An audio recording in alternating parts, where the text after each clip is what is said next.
cairan itu harus segera diganti. Sehingga Sehingga kalau kalau kita kita lihat lihat dari dari data data terapinya, terapinya, coba data data terapi. terapi.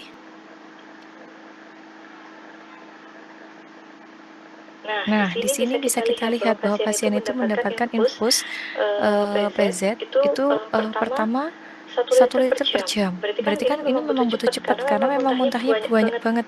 10 kali loh. Kita aja muntah 3 kali sudah lemes. Ini 10 kali lebih. Lemesnya selemes apa yang dirasakan pasien gitu kan. Dan ini kondisinya pasien hamil. Yang perlu diingat. Nah, infus PZ 1000 ml per jam, kemudian setelah dirasa kondisi pasien cukup stabil diturunkan menjadi per 4 jam. Dan setelah itu ditambahkan dengan D5. Kenapa? Karena pasien juga butuh energi kan? D5 itu kan ada dextrose. Pasien butuh energi. Pasien lemes banget, sehingga ditambahkan dengan D5.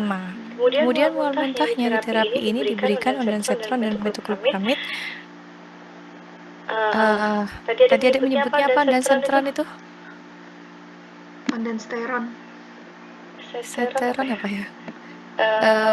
Cara baca obatnya di anu lagi ya dek ya, nanti ya dicek lagi. Karena saya tadi mendengarnya itu masih kurang sesuai. Ondansetron sama metoclopramid ini diberikan karena memang mual muntahnya sangat hebat. Ini kan hiper, bukan mual muntah seperti kita yang kita alami biasa aja. 1 hari paling cuma berapa kali sih gitu kan. Ini hiper, dan itu sehari lebih dari 10 kali tadi keluhan pasien. Kemudian apa namanya? Tadi juga ada tambahan apa yang belum Tambahan ada tulis? Sukralfat ya, yang belum tertulis tadi. Sukralfat dan ranitidin. Oke, sukralfat dan ranitidin. Kalau kita lihat dari tadi yang lembar pengobatan yang lengkap tadi, yang ada ranitidin sama sukralfatnya.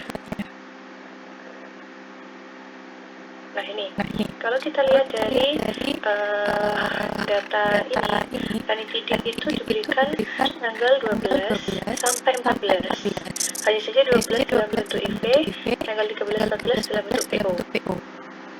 Kemudian sukralfat diberikan tanggal 12 sampai 14. Berarti intinya dari tanggal 12 sampai tanggal 14 itu pasien mendapatkan dua-duanya. Dan kalau kita lihat dari cara pemberiannya, ranitidin 2 kali, sukralfat 3 kali. Dan ini sukralfat harusnya kan diberikan ketika perut kosong gitu ya, 1 atau 2 jam setelah makan, 1 jam sebelum makan atau 2 jam setelah makan. Kemudian kalau ranitidin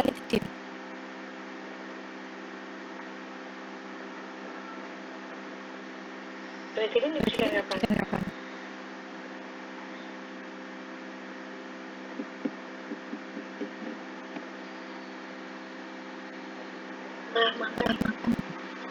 Apa? Ya, setelah makannya berapa menit atau berapa jam?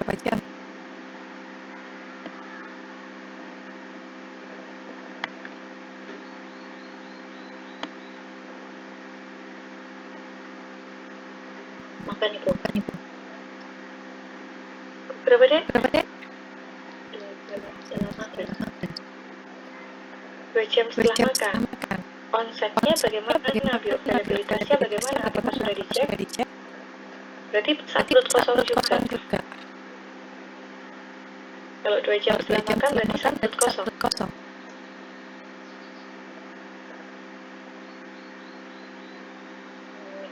Ada hati-hati ketika menyebutkan istilah setelah makan, sebelum makan, itu setelah makannya yang dimaksud 5 menit atau 15 menit atau justru 1 jam 2 jam setelah dan sebelum makan, karena itu semua berbeda arti. Kalau ada cuma minumnya 5 menit setelah makan, berarti kan obat itu akan bercampur dengan makanan absorpsinya bersamaan dengan makanan untuk proses absorpsinya. Tapi kalau obat itu dikonsumsinya setelah makan juga, tapi 2 jam setelah makan, nah itu kan proses absorpsinya berarti dia tidak diganggu oleh makanan. Jadi hati-hati penggunaan setelah makan, sebelum makan.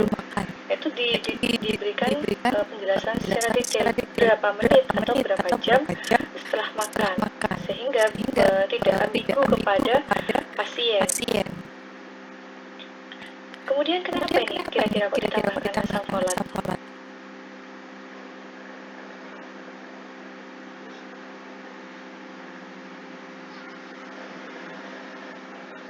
Untuk memenuhi vitamin dari pasien karena sedang hamil. Karena kondisi hamilannya tersebut ya kan. Dan asam folat ini diberikan sampai ke KRS tidak?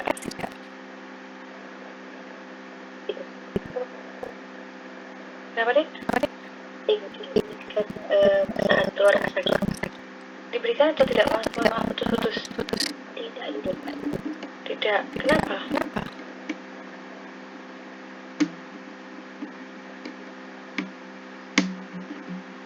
Secara aturan, ibu hamil itu minum asam folat durasinya berapa lama dan berapa dosisnya minimal?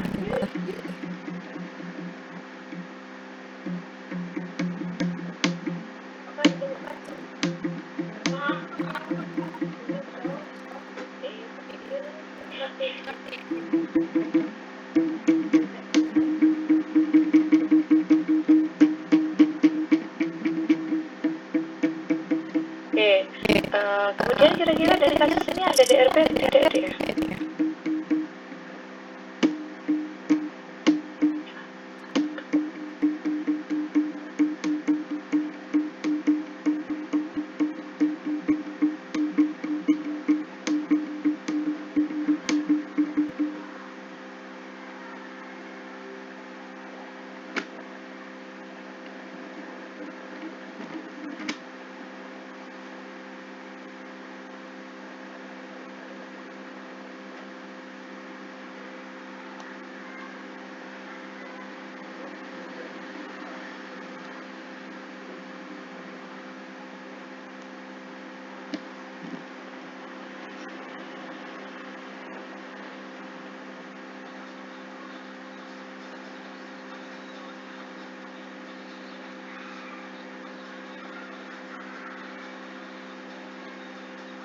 Mohon maaf Ibu, untuk di kasus ini tidak ada DRP. Sebelumnya DRP itu ada apa saja? Terus, terkait dosis, overdose dan underdose, kemudian interaksi obat, kemudian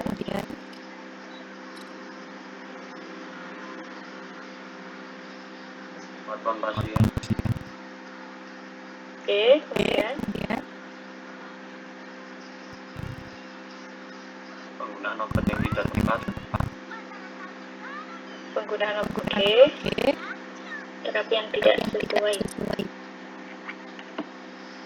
Terapi yang tidak sesuai maksudnya?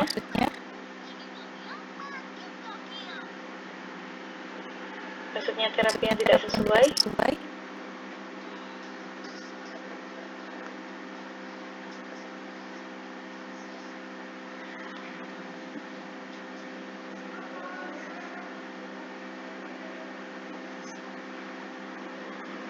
Maksudnya sesuai. Sesuai itu banyak mengandung arti ya, Dek, ya. Sesuai pedoman kah yang dimaksud? Sesuai dengan kondisi pasiennya kah yang dimaksud? Ini sesuai apa ini?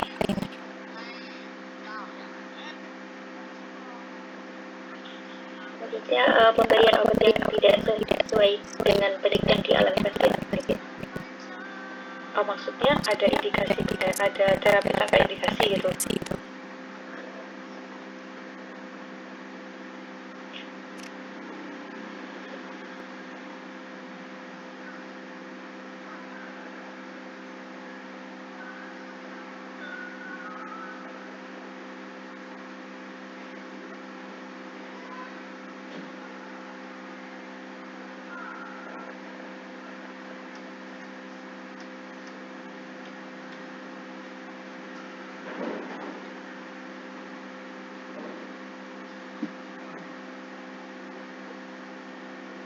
Mungkin sesuainya itu sesuai indikasi Bu. Jadi ada indikasi tanpa terapi dan juga ada terapi tanpa indikasi.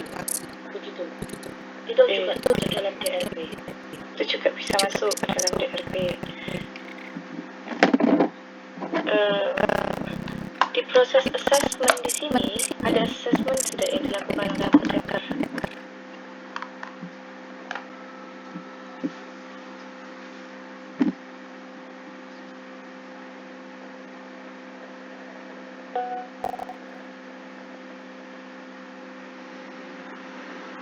Tidak ada ya?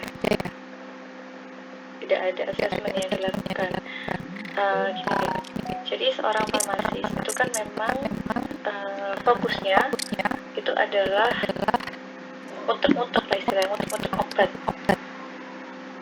Entah itu kita melihat obatnya diberikan sudah benar belum, kemudian dosisnya itu sudah benar belum, rutenya sudah benar belum, durasi pemberiannya sudah benar belum. Jadi tidak hanya melihat oh iya di guideline memang benar diberikan ranitidin, sudah cukup, sudah dilihat sepotong itu, tapi dia harus diberikan ranitidin dengan dosis berapa, dengan rute apa, dan berapa lama.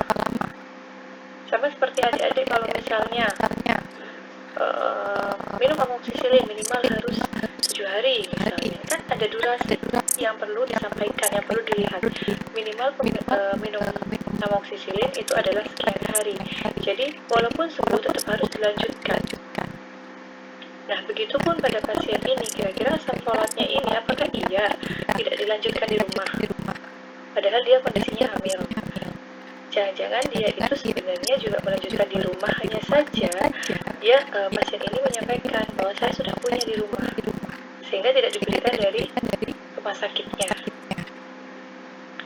Kemudian penggunaan sukralfat, ondan tadi, metoprolol, sukralfat, ondan, metoprolol, sama ranitidin. Nah, tadi adik menuliskan bahwa ini hanya diminum setelah makan. Nah, berarti ada kemungkinan akan mengganggu proses efektivitas dari penggunaan obat tersebut, karena cara pemberiannya itu kurang sesuai. Cara pemberian pasiennya kurang sesuai. Nah, apakah memang di RM itu tertulis memang setelah makan pemberiannya? Kalau memang pemberiannya 5 menit setelah makan, berarti kan memang ada yang perlu kita perbaiki. Berarti cara pemberiannya kurang sesuai. Itu kan yang bisa kita nilai di RP-nya. Tapi kalau memang di RM tidak tertulis, misalnya ini hanya kita yang menambahkan, istilahnya berinisiatif untuk menambahkan setelah makan aja gitu. Karena ini studi kasus itu biar kelihatan lengkap ya. Karena saya tidak melihat RM-nya langsung ya dek ya. Saya tidak tahu di RM tertulis seperti ini atau tidak. Ini berarti kesalahan kita yang sedang membahas kasus. Tapi kalau misalnya di RM memang tertulis seperti itu, berarti kan ada DRP yang perlu ditambahkan di kasus ini. Ada cara pemberian yang kurang sesuai. Seperti itu. Oke. Kemudian apa tadi lagi ya? Sudah mencoba melihat atau mengecek interaksi obat yang terjadi?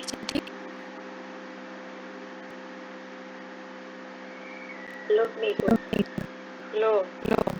Coba dicek dari sekian banyak obat yang diterima oleh pasien, apakah ada interaksi obat atau tidak?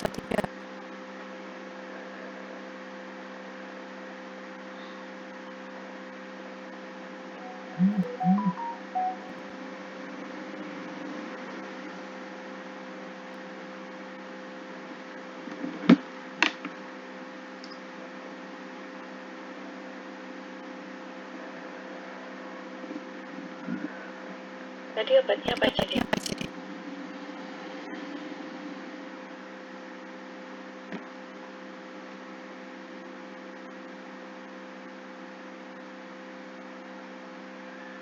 Oh iya, kebetulan saya barusan melihat ada progesteron. Kira-kira diberikan progesteron untuk apa ya?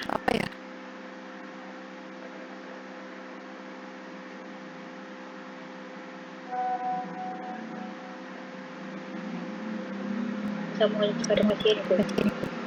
Untuk mengatasi keluhan mules pada pasien, untuk mencegah kontraksi uterus itu. Oke. Kemudian kira-kira kenapa harus progesteron? Tidak kombinasi dengan progesteron saja, tidak kombinasi dengan estrogen.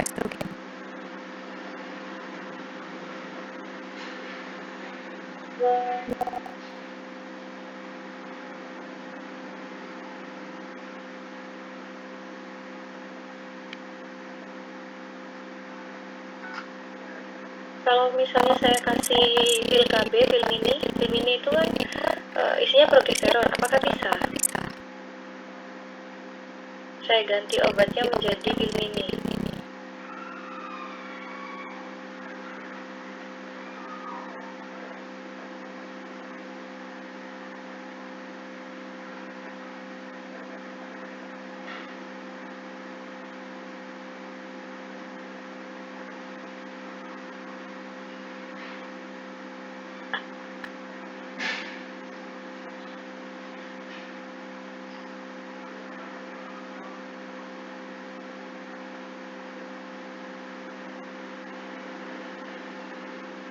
Bisa itu.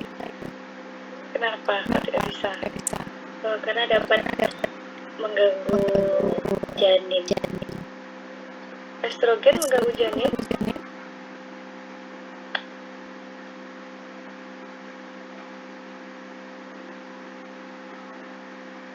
Berarti selama kehamilan tidak boleh ada hormon estrogen sama sekali dalam tubuh.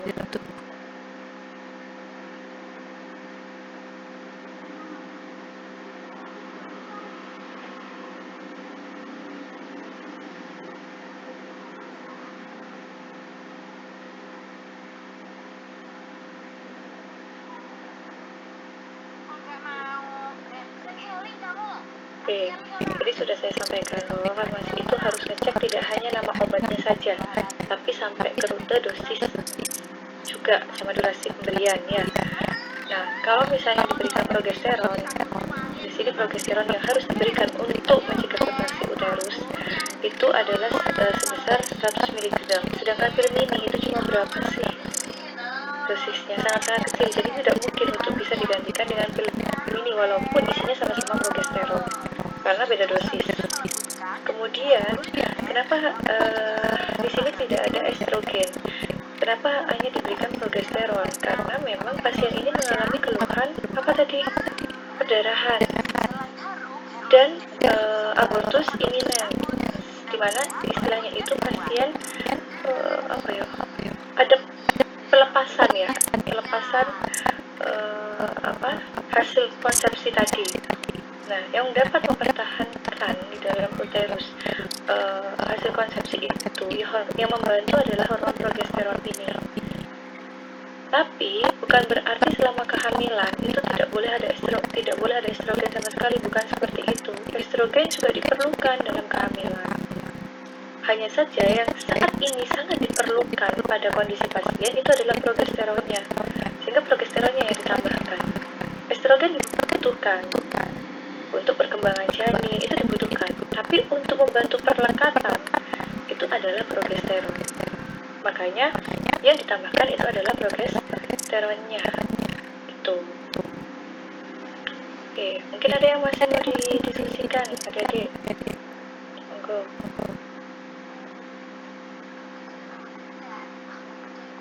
Jadi kalau kita mempelajari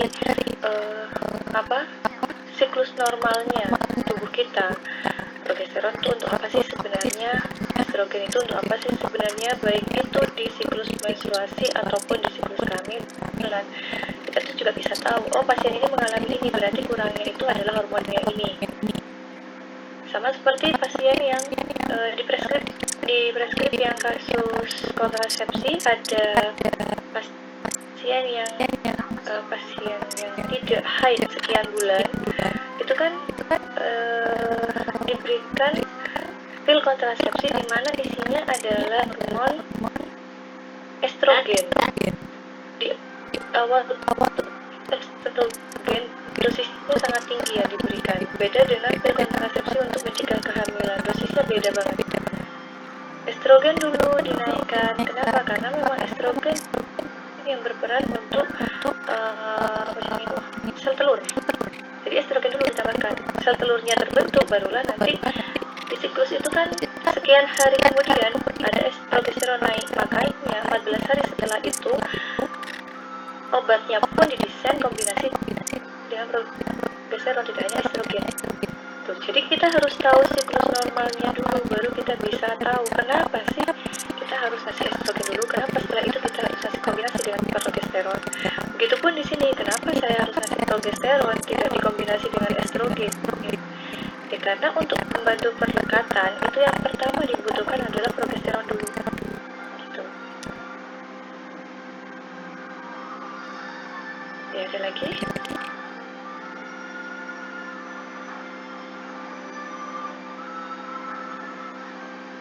Kalau tidak ada, bisa kita akhiri pertemuan hari ini. Saya harap di pertemuan selanjutnya adik-adik bisa lebih aktif, walaupun kita daring, bisa tetap aktif untuk berdiskusi. Karena ini adalah salah satu kesempatan adik-adik untuk bisa mempelajari kasus itu secara komprehensif. Kalau kemarin mungkin di semester 1 yang mempelajari anatomi fisiologi, kemudian di semester 2 mempelajari patofisisnya saja gitu kan. Kalau semester 3 farmakologinya. Nah, sekarang adik-adik sudah kemudian semester ini ya juga mempelajari farmakoterapi. Di studi kasus ini adik bisa membahas semua itu keseluruhan itu secara komprehensif. Oh, kalau pada pasien dengan gangguan seperti ini, itu saya harus beri obat yang seperti apa sih? Eman kalau misalnya tidak digunakan secara maksimal. Ada hanya akan tekstur banget. Oh, lini pertama hipertensi itu pokoknya diuretik. Hanya akan tekstur seperti itu. Oh, lini pertamanya ARB. Oh, lini pertamanya S inhibitor. Padahal pada kasus-kasus tertentu ada pemilihan yang harus dipertimbangkan. Tidak semuanya harus mengikuti tekstur seperti itu. Itu saja dari saya. Pertemuan selanjutnya adalah di hari Kamis, insya Allah. Saya akhiri. Mohon maaf jika ada salah kata dan perbuatan. Assalamualaikum warahmatullahi wabarakatuh. Oh ya, CO-nya jangan lupa screenshot kehadiran teman-temannya ya.